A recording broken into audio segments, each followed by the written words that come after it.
Before we get started, I have a quick favor. I've been self-funding the Finding Genius podcast for 5 years now. I've done over 3,000 episodes. And as you can see on YouTube, we're up over 1 million views on the channel, which is fantastic. The next thing I really want to push on is to get up to 10,000 subscribers. Because once we do, we'll be able to put a donate button and we'll be able to solicit donations to help keep the podcast running and to also get the Finding Genius Foundation moving along. We have a big project studying anxiety, depression, and PTSD and working on a product to help people overcome these problems because I've seen them explode recently after the last 2 years of the whole virus situation. So if you would, please subscribe to the podcast. That would help us tremendously. Give us a thumbs up and check in the description for Buy Me a Coffee. It's about $5. If you could buy me a coffee, I'd really appreciate it. It would help keep the channel going, and I love coffee. Thank you.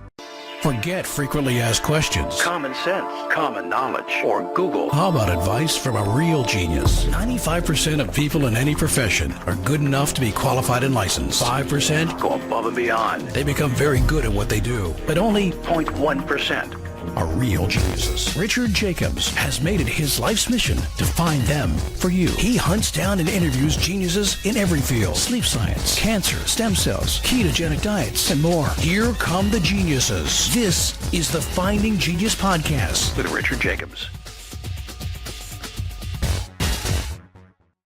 Hello, this is Richard Jacobs with the Finding Genius podcast. Today I have a really great guest, Eric Usher. He's the president of a company called Legal AVA, Legal AVA, and they provide virtual assistants that are highly trained, way beyond what you'd likely see as normal if you were to go out and do it yourself. And their focus is on small law firms, just like we have at Speakeasy. So I wanted to talk to him about the ins and outs of what he offers, and I think it's this can be a very useful and complementary offer to what we do. So it's not like he's a peddler. It's not like he's not a competitor, but very good guy. I'd like to, again, everyone listen in on what his offer is, because I think it'll be very impactful for a lot of attorney law firms that are listening. So welcome, Eric. Thank you. No, thank you. Thank you so much. Great introduction. I appreciate your time. All right. Well, great. Well, tell me a bit about your background. How did you get into the legal industry? I started with kind of focusing on virtual assistants. I would say about 15 years ago is kind of when I got exposed to the space.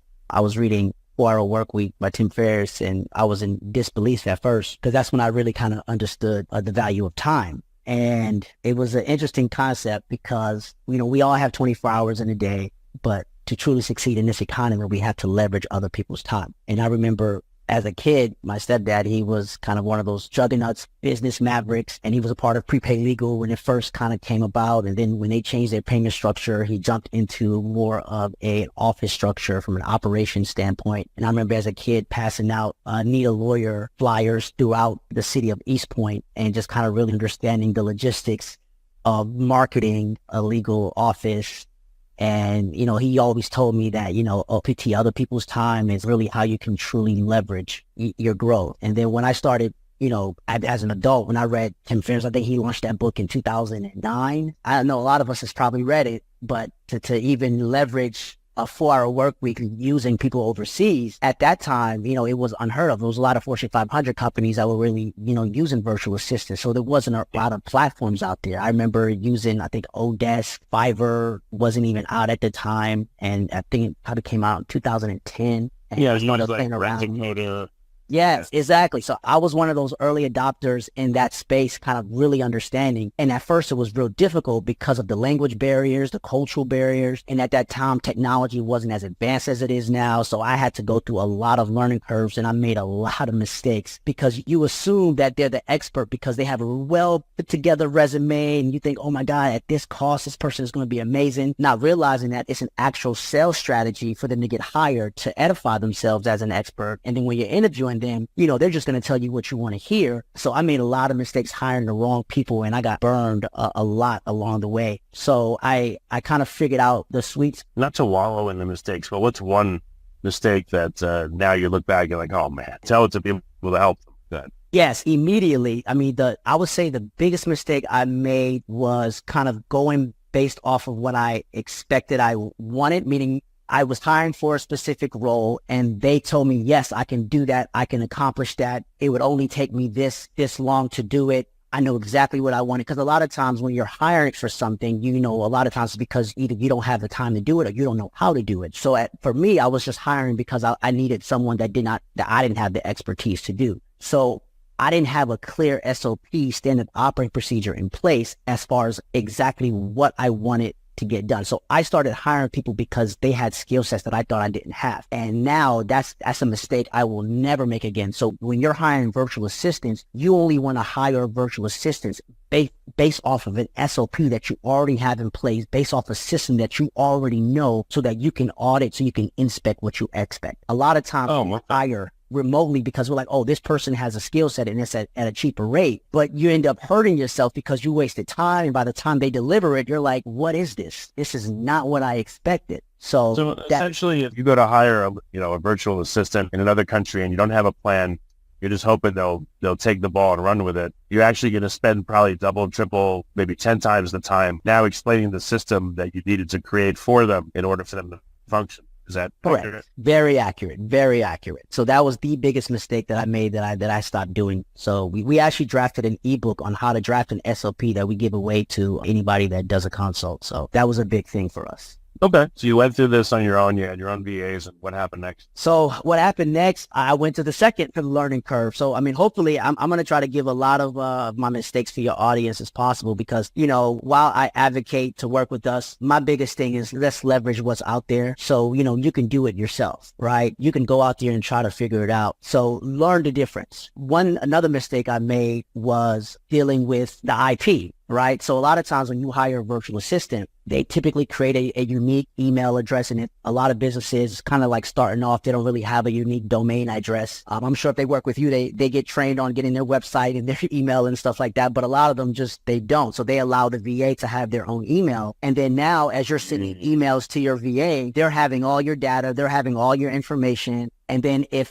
some emergency happens, something they get in a hospital, they're on holiday, they have a special festival that they celebrate where they're on holiday for 30 days where, they didn't tell you or they expected you to know. Now all your information that you need is locked up because, hey, I need that file that I sent you. I need that email. Oh, what was this meeting that we had? And, they're out of sight, out of mind. And because you didn't control that email, you no longer have access to it. So a lot of times, you're kind of angry and you're like, what's going on?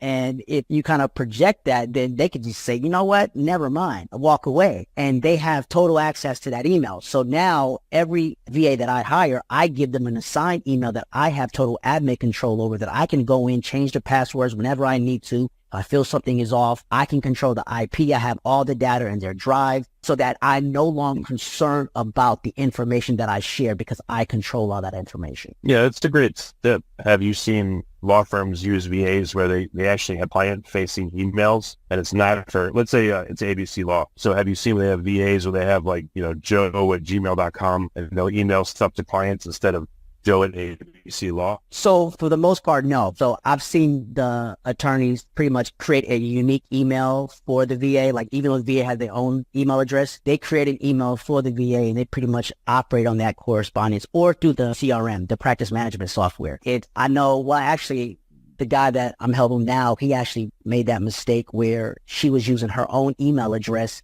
And because it was more so communicating with him and not really customer facing, she would occasionally be CC'd and then reply on behalf. And the customer was like, wait a minute, who is this? Is this a part of your law firm? Can you give me a warning in advance? And a lot of times, a lot of things are happening and things are moving fast. Cases are being rushed. There's a lot of caseload. Sometimes you kind of forget that. And you kind of just say, just reply to the client as fast as possible. And, they don't think to reply under their email. Under the company's email. They just do what's next, the easiest access. And that's why I try to eliminate all personal emails as it relates to communicating with clients or anybody. Well, not only that, people overseas don't know the social mores that would happen here. Correct. So, if I get an email that says, greetings, kindly reply or do the needful, or I'm not saying it to make fun, but I get emails like that. I know instantly it's someone from overseas, whatever they claim their name to be. And overseas people sometimes don't know. You should have the person's name, Bob, comma, then the paragraphs of text and then a signature file. There's this bad behavior in the U.S. too, but, I'll get emails with no name on it, just from, ABC company. And I'm like, who is this? Or I'll get emails with, really no intro and person just types random stuff and, it's just not professional. And I think there's a danger there too if the VAs are not trained on how to answer professionally. Let's say someone gets mad at them, a client's angry, sends back an angry email or whatever. The VA may not know what to do. They may shut down. They may be traumatized by the experience of being yelled at. I mean, who knows? So I've experienced all these things. I don't know if you have. No, definitely. That's a real thing. I mean, there's a big cultural barrier understanding the American culture compared to the overseas culture. Like, I was just having a conversation with my Ava Raji, and we were talking about how, you know, a lot of times in these foreign countries, you know, the way they're raised is very strict. It's very, like, they get talked down to a lot. So immediately they jump into defense mode when, you know, an American businessman could just be being aggressive and assertive and direct, and it could be conceived as just, oh, this person is angry with me, so, you know, let me be extra cautious. And that extra caution, you know, usually creates mistakes. So what I've done to mitigate that is I've leveraged AI. I train every single one of the VAs on AI, and I say, listen, you know, it's simple for you to, if you want to type in, there's two strategies. If you want to type your own message based off the prompt messages that we already created, then if you want to update it, go ahead and make your update, but go ahead and paste it in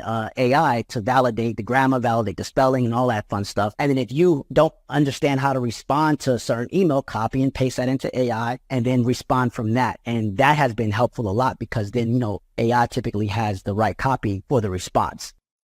Before we continue, I've been personally funding the Finding Genius podcast for 4.5 years now, which has led to 2,700 plus interviews of clinicians, researchers, scientists, CEOs, and other amazing people who are working to advance science and improve our lives and our world.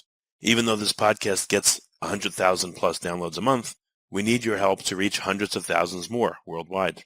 Please visit findinggeniuspodcast.com and click on Support Us. We have 3 levels of membership from $10 to $49 a month, including perks such as the ability to see ahead in our interview calendar and ask questions of upcoming guests, transcripts of podcasts you're interested in, the ability to request specific topics or guests, and more.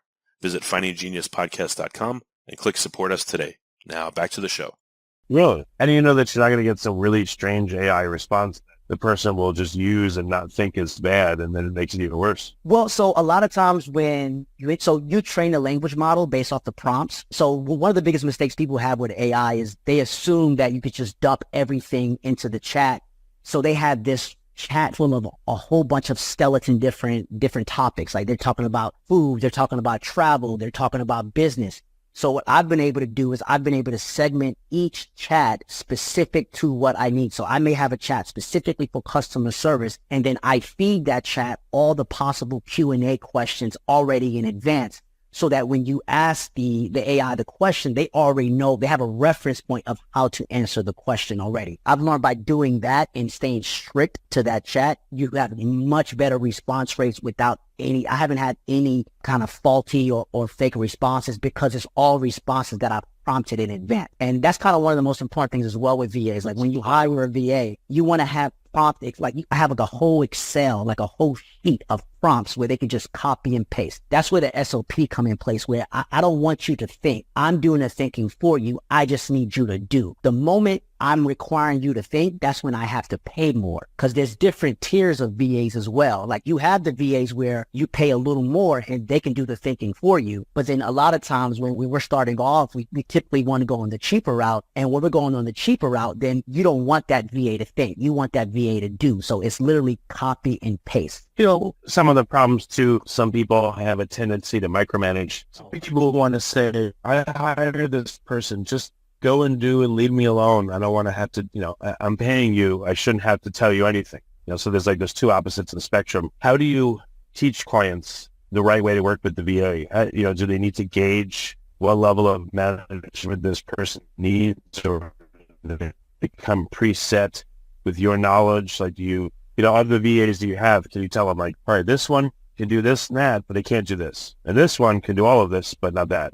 Again, you help guide people, and how do they run into problems? That's a good question. So the way we do that is I do an assessment first, because like you said, there's a certain VA that's really experienced on one topic, and then you give it to another VA and it's foreign language. She has no idea. He has no idea what to do. So then what I first do is I collect what the requirements are. All right, what exactly are you needing done? What exactly are you hoping to get done? And then based off of those job requirements, I see, okay, based off of all the resumes that we have, based off all the interviews we've done, which one of these AVAs have all of these requirements that the client needs? And then if it's a requirement that's missing, The question is how fast and how easy can we train them on this requirement based off their past requirement and their past jobs and their past roles. So a lot of times we only pair clients with VAs that already have the experience that they're looking for. And specifically within the legal space, there's a lot of VAs that's already worked for law firms in the United States, that's done intake, that's done case management. A lot of times these law firms, like the big law firms, they hire these VAs on a temporary basis. And, they kind of just, they train them and then they let them go. Now realizing that you just trained an asset for your business, that if you just continue that training, that could have been a valuable resource for the rest of your firm's life. So we look for VAs that already have the experience, that already knows the software, that's already done this specific type of casework. And then we interview them another version and say, all right, let's do an English assessment. Let's make sure they actually understand how to speak, make sure they understand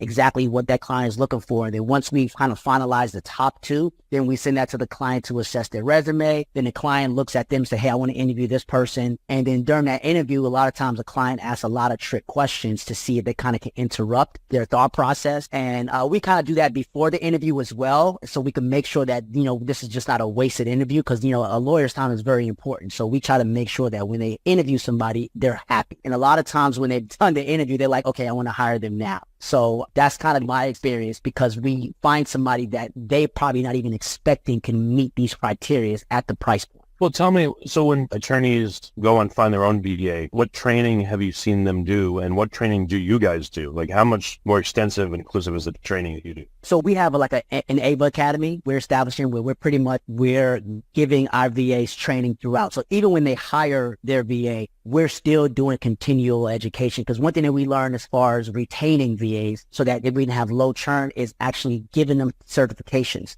So they love receiving certificates of continuing education. They love learning about skill sets that's outside of their scope, that's outside of their resume. So we're continuing to teach them multiple things, different strategies, customer service. We even teaching them, marketing analytics to actually figure out how to analyze numbers to make better decisions. We're helping them understand AI, helping them understand copywriting, helping them understand kind of the nuance of the American business, so that they can become better VAs, not just for themselves, but for the client. And that makes them more valuable to the client. So we have an AVA Academy training program that we do. Now, as far as the law firms, what I've seen them do is, one thing before we move on, what you're doing is you're investing in that VA personally, and you're giving them the opportunity to have other opportunities in their life if they move on. So I would think they're very thankful for that. They perform better because of it. Listen, that was one of the biggest things when I realized how much they appreciated the continued education. Because at first you're just assuming I'm hiring you to do this job, so I need you to get good at this job. But what tends to happen is they become really good at the job. And then now they're like, okay, I've kind of figured out how to do this a lot faster than I did in the beginning. Now I have more time. So can you train me on something else? And they're really eager to do more, because they want to sustain their lifestyle, because, we pay a lot higher than the average company. So it becomes a lifestyle change for them that they want to sustain. So they always want to make sure they're fulfilling their obligation to the client. So that continuing education aspect is huge, because they become more valuable to the client, because our goal is long-term placement. Like, we're not trying to get temporary work. We're not trying to get somebody that just comes and goes. We want somebody that actually grows with the firm, and that continuing education has been the biggest factor with that. Okay, that's great. What do you see the attorneys typically do before they work with you?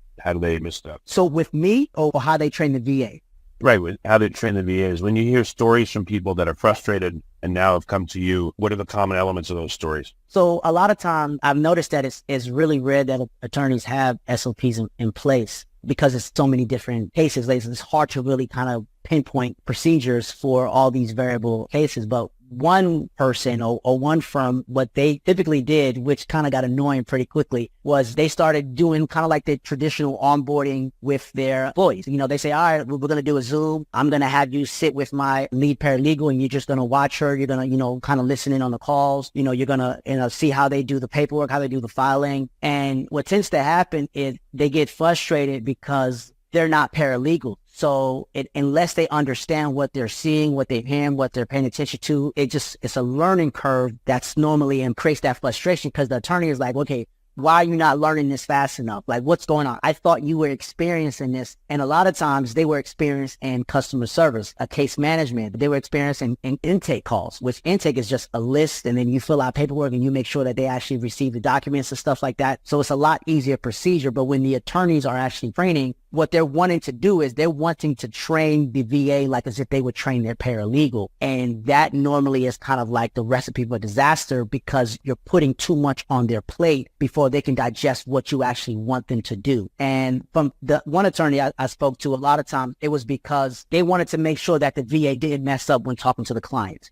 Right. And kind of the one thing I told her was you need to just have a list of just these are the rules. You know, do not say this. You do not have the right to give a client any advice on their case. Only repeat what you're actually trained to repeat. And the thing is, they'll follow instructions if you give it to them. If you assume that they understand or that they know that they're going to follow what you already know is second nature to you, then you're going to be really disappointed. That's kind of the biggest setback is a lot of attorneys just assume that because I'm hiring a full-time staff, they should give me the same energy that a paralegal would give me in the state. And that's just not the case with the VA. Are there any specific failure points? You know, again, when attorneys think that they will do everything your VA does, any specific failures or most common failures? The VA is going to fall down. Where do they tend to fall down? Like one we've identified as culture and interacting with client-facing issues. You know, they may have no idea how to do that. But what else would be, you know, is it knowledge of the law?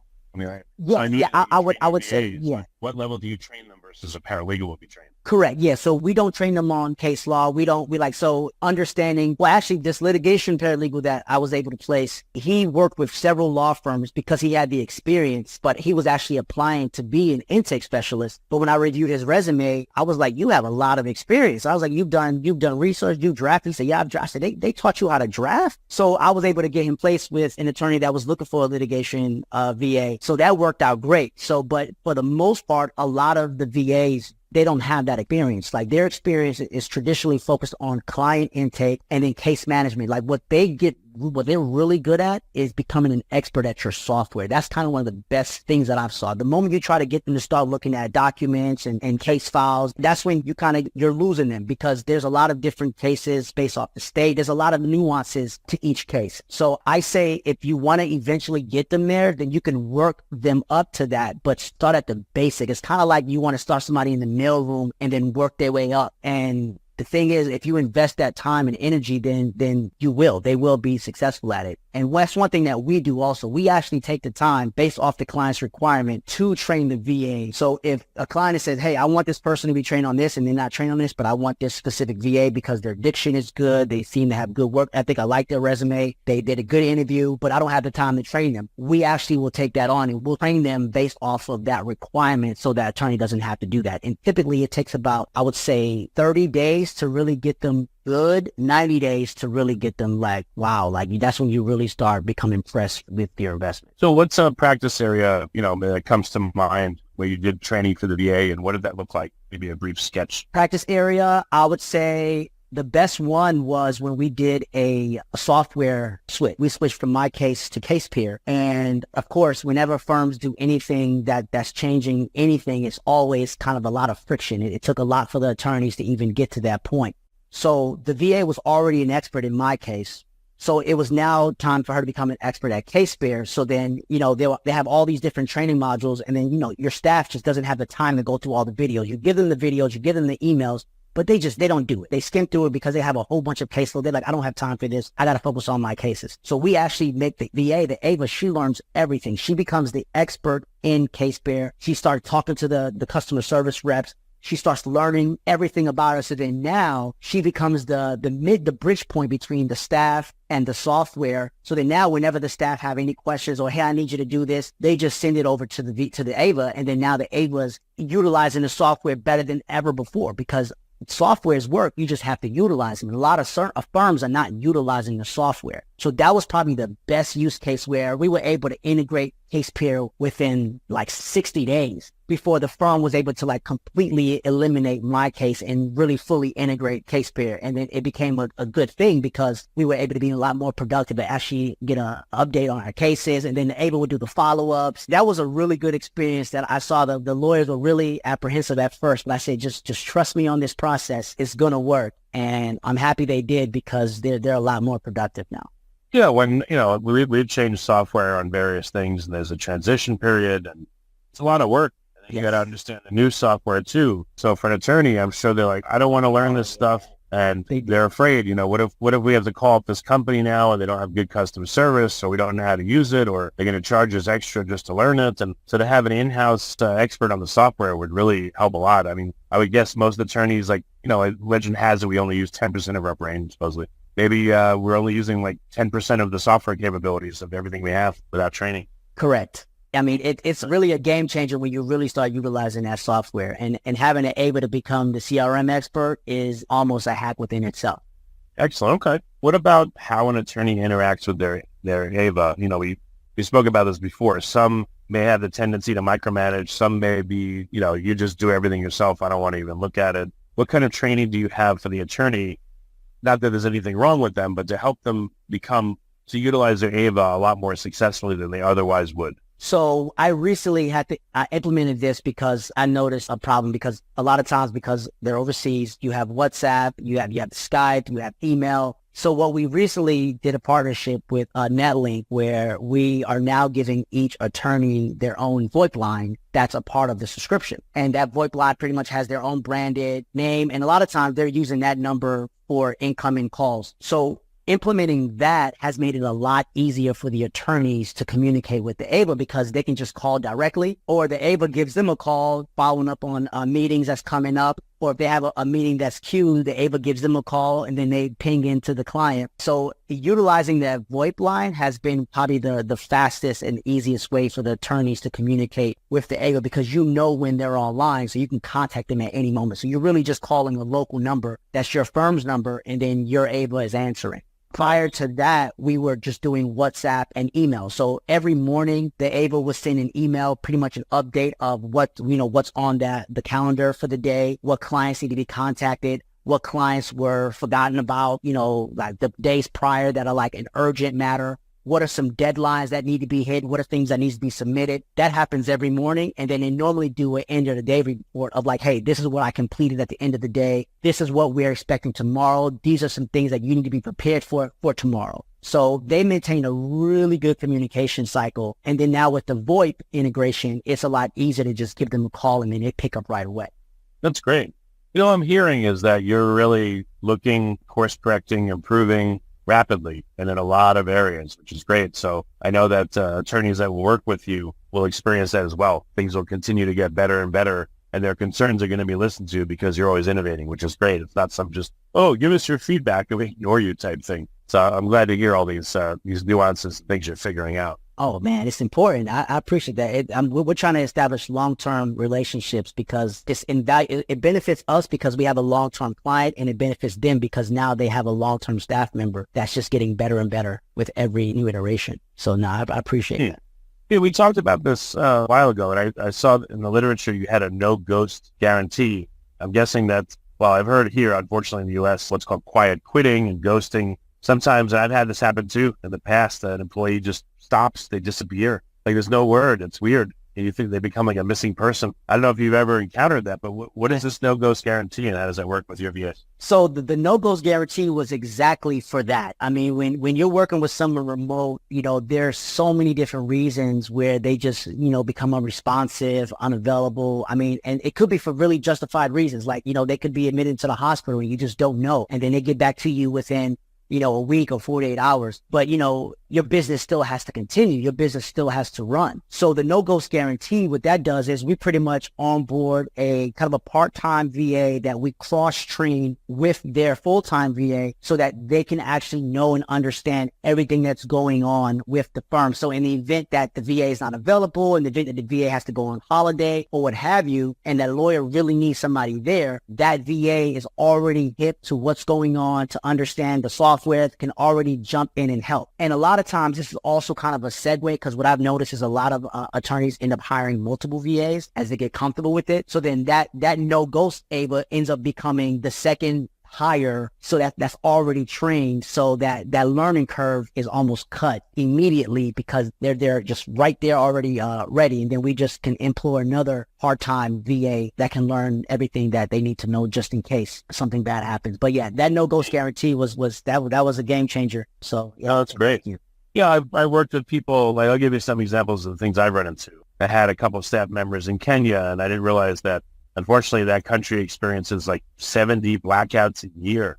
In the rainy season, they'll lose their power 2-3 times a week, which is crazy, and sometimes it makes it unworkable to work with people like that. I've had people also in India and Pakistan, etc. If they're Muslim, it's totally fine, but they have 2 Ramadans a year. Yep. They have, 2 Eids a year. So they got to take off, 3 to 4 days for that twice a year. And they may have the founding of their country day, etc. Their holidays may be very different and usually are very different from ours. So how do you reconcile that when, a law firm will be open and maybe just closed Thanksgiving and Christmas and, the American holidays, but the overseas holidays are different? Communication. I have VAs that work both in Pakistan, Bangladesh. So I deal with that as well. And what I just communicate. And even sometimes, depending on their performance, I even try to give them a bonus during those holidays because, it's really appreciated. It goes a long way where they're like, oh my God, I appreciate you helping, me and my family celebrate during this time. But it's really just communication in advance. Hey, so this is your schedule.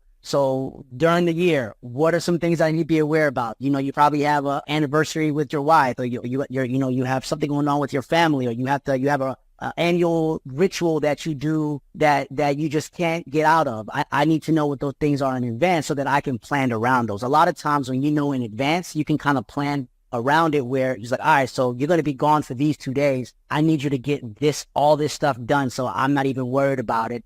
And then if you can, sometimes they even, because a lot of times they love what they're doing and they're really happy to work there, they'll even kind of tap in and for like an hour. You could see them log in and reply to some emails even during the holiday periods. But then I've had VAs that's just completely with ghosts. Like when I first started, I had a guy and I was Asia, and I had no idea that it was the Moon Festival. And the last message they sent me was, hey, it's Moon Festival. See you when it's over. I was like, whoa. And I was expecting some deliverables. And I was like, what is this? Like, what are you talking about? I was so pissed. And that was the last time I hired. Like, once I learned, I was like, I'm no longer hiring anybody that has a Moon Festival because he was gone for 60 days. Well, I worked with, once or twice, I worked with someone in China on the Chinese New Year. Well, they had, and they still do. But they were gone for, 45 days. Yeah. I have to go. I couldn't do it. And they don't budge. It's like, I told you about this. I prepared you for, I'm like, no, you did not.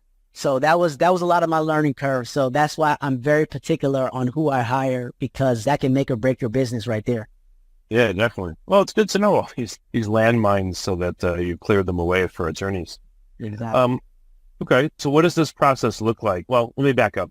What kind of a law firm needs legal AVA? Which ones don't? Either they're not ready, or because of their structure, whatever, it's just not suitable for them. Like, who is your ideal client and why? I would say the most immediate needs are definitely solo practitioners, solo attorneys immediately. And then I would say firms with around the sweet spot is they have about 2 paralegals. Anyone that's over like 5 paralegals, a lot of times they have a good, company culture. They have a good flow in place. It's symbiotic, and you don't want to interrupt that unless those 5 paralegals are working on really intense cases. And you're like, you know what? I really wish this paralegal can just stop dealing with intake and really focus on this caseload. In that case, you can leverage an AVA. But for the most part, the solo practitioners and the small firms that just want their paralegals to work on the case while the AVA can focus on, the software, the client follow-up, the client rejections, the intake, the just, filtering of the calls, filtering of all the solicitations that come in. Those are probably the most valuable resources that the firms can actually benefit from the most. Like the large firms, a lot of times, I can kind of see them wanting to employ an AVA because they have high churn because of just the pressure and the caseload that just comes from that, because they have a lot of marketing dollars that's being spent. And, for those firms, a lot of times I've had it's a lot of red tape because it's always the managing partner that has to make the decision. Then there's a lot of other people below them that's like, I really want this AVA, but the firm has to approve it. So the easiest is probably the solo firms and the small firms that can really use that extra helping hand with their software, with their intake and their case management, just to really improve that client relation. Because clients, man, like you hear the stories, you read it in the reviews. Clients, they get neglected, they get.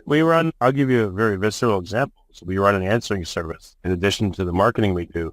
And the real successful clients, what happens is their phone, half of the calls turn into existing clients. So it clutters up their phone line.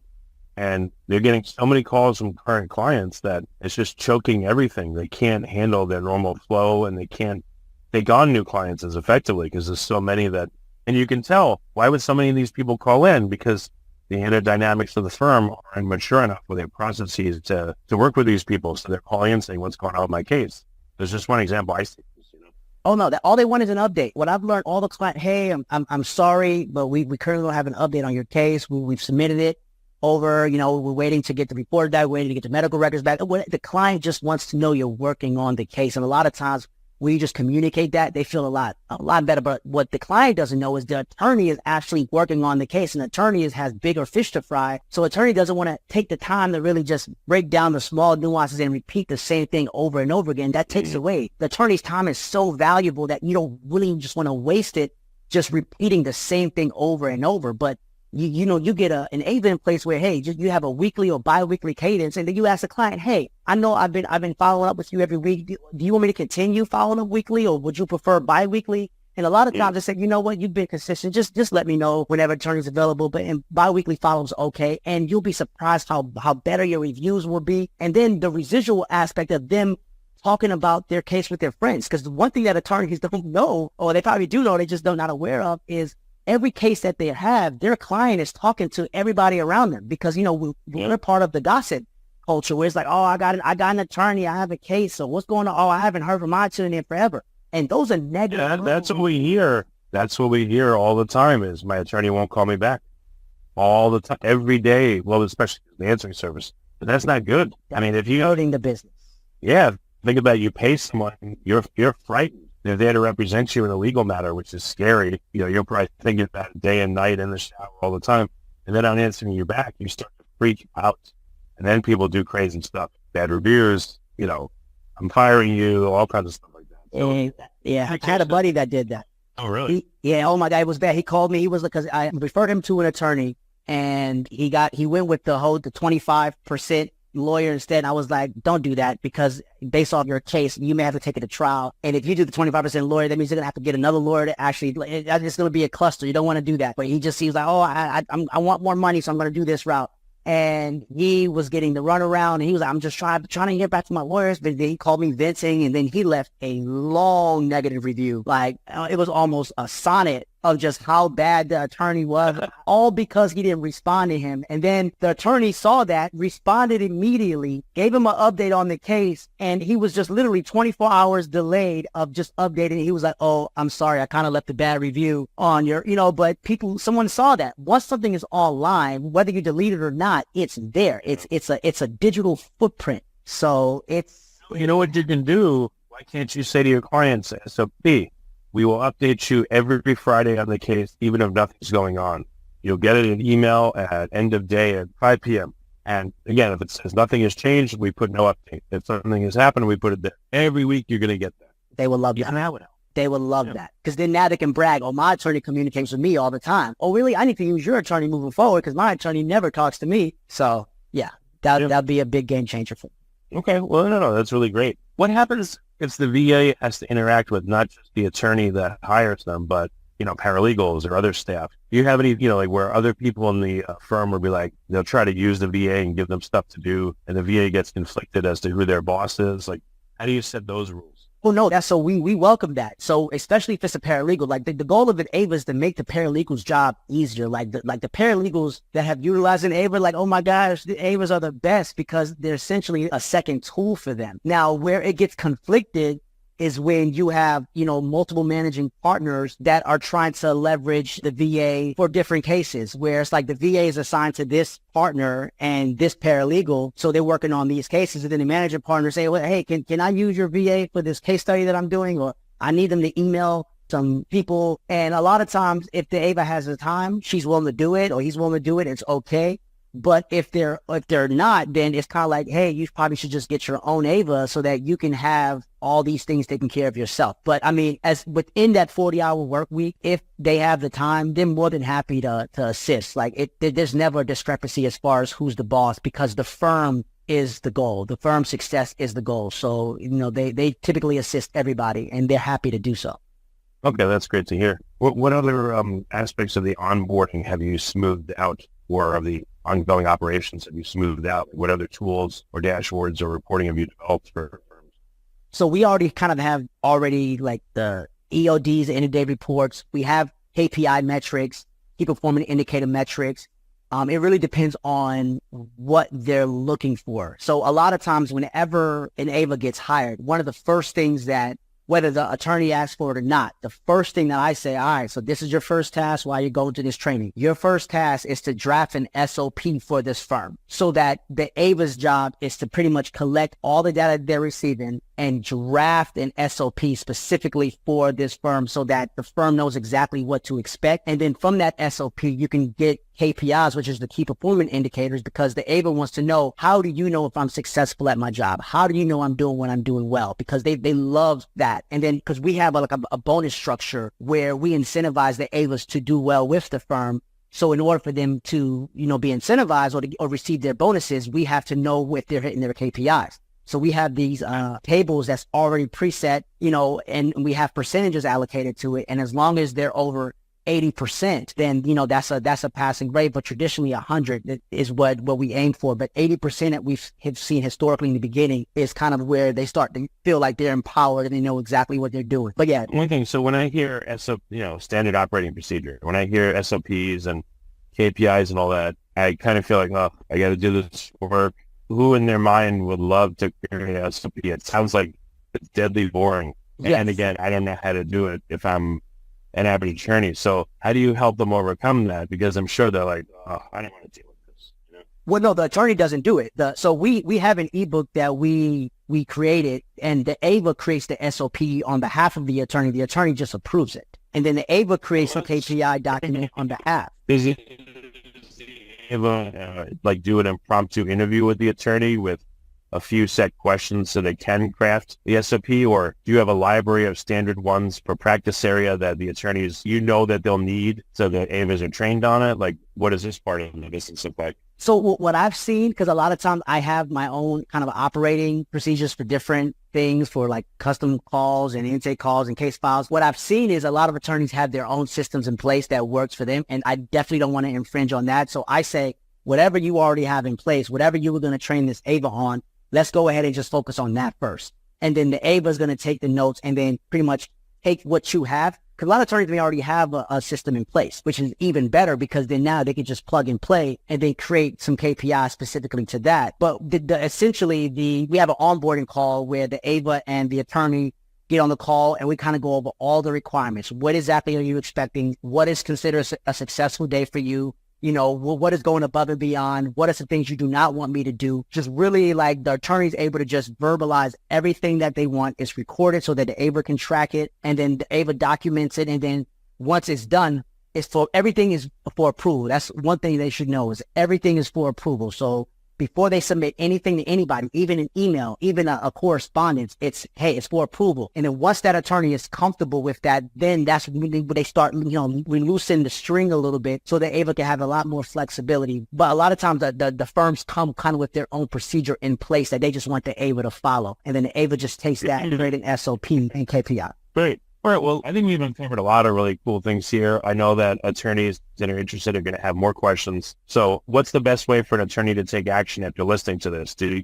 you have a calendar link that we could post so they can schedule a time with you to talk? Or, again, how can they go from here to take the next step? Legalava.com. There's a calendar link there. I'll also give you the calendar link. And essentially, they can just schedule that time with me and have all the questions prepared. Even if they say, Eric, I don't want to, I've already hired a VA, or I'm already working with another company, but I kind of need some advice. I actually would like to talk to more attorneys regarding this, because I know that this is something that's going to help. And the more I communicate with attorneys to help them out, they may have some attorneys that they can refer to me. So I'm willing to kind of give that out and just be of service, because that's the only way to win, is to just help as many people get there. So legalava.com or Eric at justaskava.com. But I'll send you the link. But the scheduling link gives all my availability, and you book it, and we'll be on that call. And we'll try to provide as much value as we possibly can. And then if you're interested, I have the SOP ebook that I can send over as well. So it's just ask for that, and it's yours. Yeah, and I just want to let attorneys know I don't get any compensation for recommending Eric. I still recommend them. Honestly, I've worked with him now for, maybe like a month and a half. I've only seen good things. He listens, he changes, he improves. This service, I know, is just going to get better and better over time, and I vouch for it fully. So anyone that has any questions, if you've heard my emails and audios and all that before, and you know me and trust me, I encourage you to give this a serious look, because I think Eric's not just a company where you'll sign up and then, have trouble getting through to them. I really believe he's going to give you a good experience and he'll benefit your firm. So I just want everyone to know that. Oh, man, I appreciate that. That's beautiful. Thank you so much. All right, Eric. Well, thank you so much for coming. Again, for attorneys listening, legalava.com, legalava.com is where you can go. And we'll also have a link for you and show notes and everything. So again, Eric, thanks for coming on. I appreciate it. Perfect. Thank you so much, Richard, man. You have a good day. If you like this podcast, please click the link in the description to subscribe and review us on iTunes. You've been listening to the Finding Genius podcast with Richard Jacobs.